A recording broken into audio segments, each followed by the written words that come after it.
Ladies and gentlemen, another 5-star character has been leaked. I'm supposed to be in bed right now, but I got on Twitter because I couldn't sleep, and I saw this, and I said, you know what? If you can't sleep, then get to work, my boy. So let's go ahead and take a look at this guy's here profile. It says extraterrestrial. Bro, they really do like that word, extraterrestrial. Extraterrestrial satellite communication, Argenti. May this rose convey my heartfelt salutations. Oh God, a beauty trope. Oh lordy, lordy, lordy. I never do like the beauty trope in anime. It's not my forte, I'll be honest, but you know what it is, A classic knight of the Knights of Beauty. Forthright and candid. This noble and admirable man wanders the cosmos alone, resolutely following the path of beauty. Upholding the good name of beauty is Argenti's duty. Bars. To fulfill this responsibility, one must be pious when one initiates battle, and one must make their opponent yield willingly when one strikes with one's spear. Bro, if you don't get your elegant head, what? English voice, Adam Michael Gold. Okay, what do I think about this guy? Well, surely he's related to Dillick. Surely he is not going to be a Erudition unit that's going to power creep Himiko. That would be a bummer, since it looks like he's power creeping Himiko in the looks department too. Himiko man's gonna hate me for that one. Don't start a subreddit, guys. Come on, it's a joke. Relax, simmer down. I will say, off rip, I see a little Easter egg here, right? Isn't there there's a Beauty Knights card in the Swarm Disaster, and Bucko looks like he fits that bill perfectly. I wonder if that is coincidental or intentional. But yeah, like I said, I'm not really a big fan of the beauty trope ordeal, but I'm more, okay, yeah. Let's go ahead and get into what he's going to be. I'll be honest, I see the little symbols at the bottom, but I'm avoiding them because I wanted to try and guess what his stuff is without seeing him. I see him at the bottom, but I also don't see him. Now, brother has the entire red palette on, so I'm gonna assume he's a fire character, right? He surely is a fire character. There's no way he's a preservation unit, right? He do got some armor on, so maybe there's just no way. They just dropped a preservation. They just leaked in abundance. There's no way to drop in another preservation. So there's no way he's that. He's knight in shining armor. He has armor on. Surely he's not a hunt path character, right? No way. That's not actually, hunt path characters can be considered elegant, right? Smooth as butter. I don't know. There's no way he's a hunt path character. So that leaves nihility.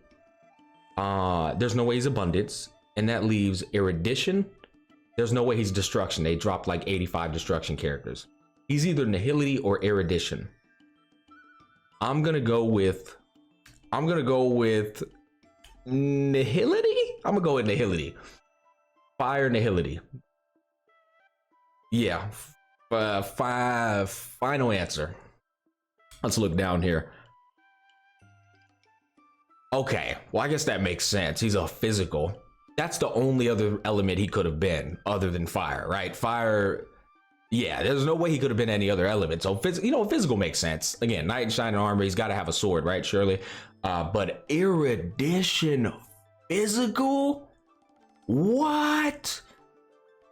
Brother, that is so cracked. Oh my gosh. He might be the most new cracked erudition unit, guys.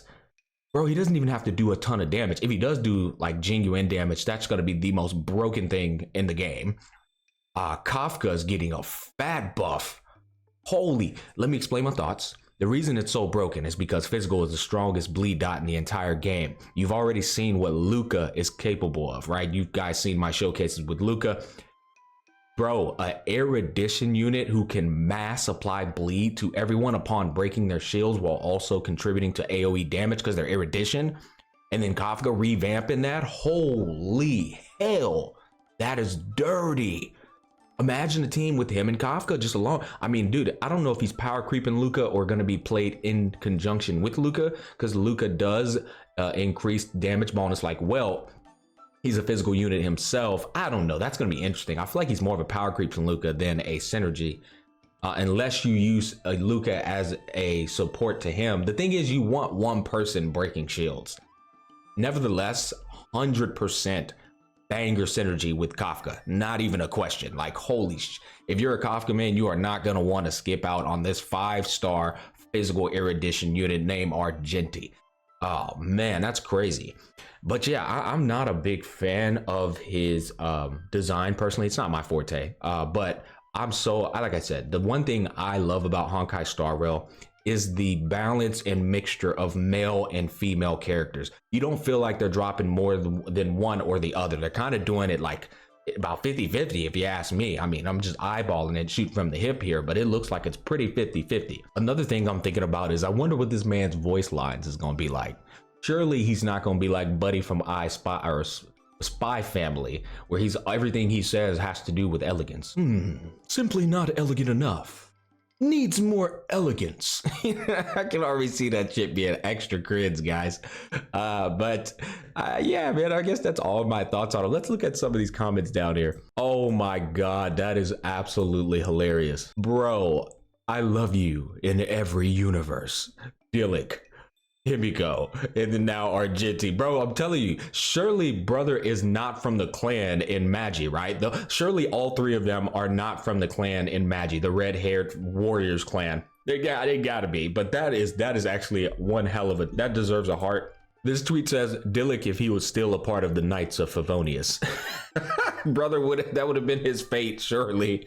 Hey man, Dillik a pretty ass damn character too, bro, so he could totally fit that entire beauty trope thing, but the problem is he's too much of a badass to do that. Well, anyways, you know what I find funny about this guy is the robe. Hoyo versus Drip is so funny. Like, I find it hilarious. You could throw a vest and a trench coat on anything somebody is wearing, and it's gonna increase the Drip swaggerific points up 3,000, bro. Power levels going over 9,000 every time when you put that vest or trench coat on somebody. Brother got some armor on with a goddamn black trench coat and a vest over the armor. That's how you know Hoyoverse got it figured out. Say, listen guys, throw the trench coat on. They love that stuff. It's gonna look good. Trust me.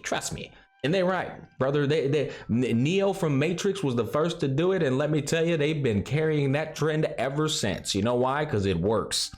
Now, another thing, getting back to the topic of discussion with regards to, like, you know, the nerdy, try hard, sweaty in-game stuff that we like to do, go into the MOC zero cycle and all that, and comparing team compositions that synergize well, yada, yada, yada. Is Kafka and him going to work properly, or is he going to have like some incredibly skill point hungry kit that like doesn't enable you to use the idea that we have in mind, which is he has, guys, if he does not work with Kafka, that is going to be a butcher of a perfect synergy that just doesn't synergize well due to like basically just some bullshit that's in the description that says something like, oh, his dots cannot be retriggered by any other external entities. Like, obviously they're doing that as a full counter to Kafka.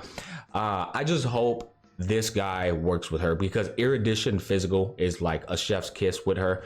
Is there any other character he could work with outside of her? Maybe he could be a standalone Erudition DPS like Jing Yuan. If you buff him up enough, the brother is just a monster. What I can say without a shadow of a doubt is I think Break Effect is going to be I don't even need to see his kit. Just knowing that he's Erudition physical, Break Effect is going to be very prevalent for this man's build. But, you know, I could be wrong. There's always a little chance that they got some description or mechanical intricacy that is going to completely change the dynamic of how his kit is going to operate. But nevertheless, I look forward to this guy's kit being displayed. Maybe they'll show it in the upcoming live stream on, what is it, the 29th? Yeah, 2 days away. Let me know you guys' thoughts down below. As always, I hope I brought you some good entertainment. Thanks for watching, and I'll catch you on the flip side.